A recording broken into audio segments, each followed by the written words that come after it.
Hello good morning जोहार, मैं संजय और आप देख रहे हैं न्यूज झारखंड। समय हो चला है झारखंड की खबरों को जानने का, उनसे अपडेट होने का। तो चलिए जानते हैं आज की 25 मुख्य बड़ी खबरों को। उससे पहले अगर आप न्यूज झारखंड चैनल को सब्सक्राइब नहीं किए हैं तो प्लीज चैनल को सब्सक्राइब करके बेल आइकन प्रेस कर लीजिए। तो चलिए शुरुआत करते हैं आज की पहली और महत्वपूर्ण बड़ी खबरों से। झारखंड में 29 अगस्त तक भारी बारिश का अलर्ट जारी किया गया है। मौसम विभाग ने जानकारी दी है कि झारखंड के ऊपर निम्न दबाव का क्षेत्र बना हुआ है, जिसका असर पूरे राज्य में है। इसकी वजह से 29 अगस्त तक विभिन्न जिलों में हल्के से मध्यम दर्जे की बारिश होगी। मौसम विभाग का पूर्वानुमान है कि 25 अगस्त यानी आज लातेहार, लोहरदगा, गुमला, खूंटी, सिमडेगा और पश्चिम सिंहभूम में बारिश होगी। इस दौरान अधिकतम 40 किलोमीटर की रफ्तार से हवा चलेगी। मौसम विभाग ने इन जिलों के लिए येलो अलर्ट जारी किया है।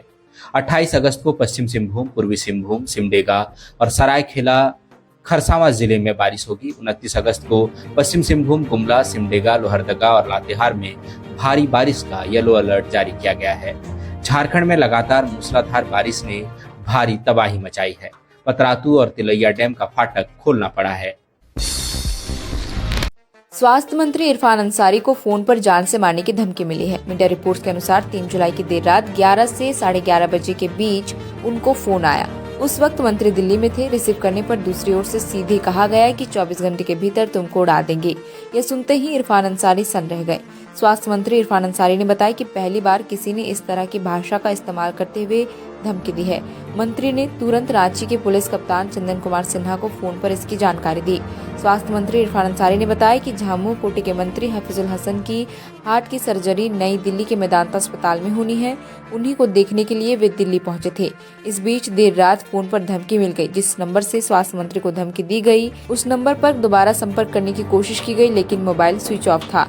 फिलहाल मामले को लेकर कोई भी प्राथमिकी दर्ज नहीं कराई गई है।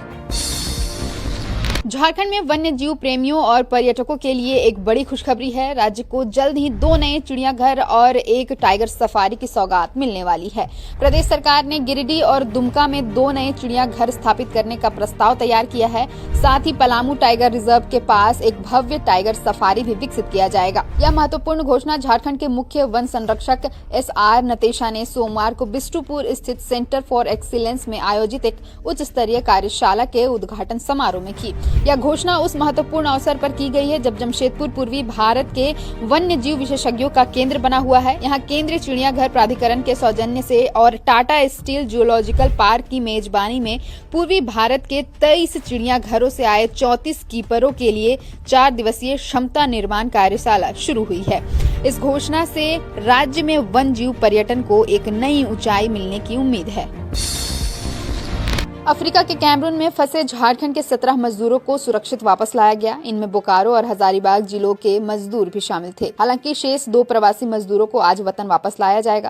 गौरतलब है कि ये सभी बिजली परियोजनाओं में लगी कंपनी ट्रांसरेल लाइटिंग लिमिटेड में काम करने के लिए एक निजी एजेंसी के जरिए पश्चिमी अफ्रीकी देश गए थे।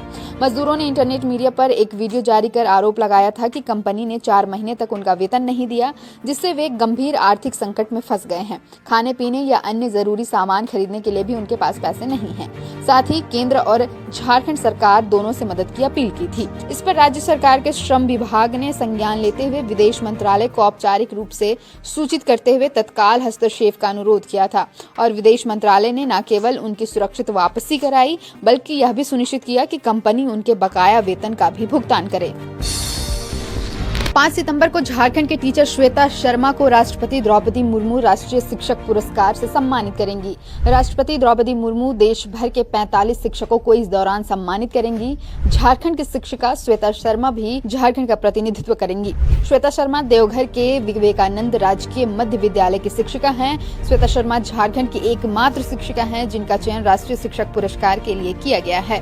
बता दें, श्वेता शर्मा बच्चों को अलग और मजेदार तरीके से पढ़ाती हैं। उनके सबसे बड़े योगदानों में से एक है अबुआ जादुई पिटारा, जो कि जादुई पिटारा का स्थानीय वर्जन है और झारखंड की समृद्ध जनजातीय विरासत तथा बाबा वैद्यनाथ धाम की सांस्कृतिक महत्ता से प्रेरित है।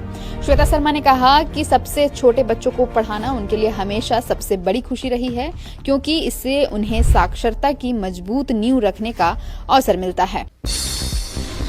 गिरिडीह में एक पति ने अपनी पत्नी की गला रेतकर हत्या कर दी। मामला मुफस्सिल थाने के योगी टांड का है। मृतका की सास ने बताया कि 4 साल पहले कंचन देवी और गोपी दास ने लव मैरिज की थी, लेकिन धीरे धीरे विवाद बढ़ने लगा। 3 दिन पहले कंचन अपने बच्चों के साथ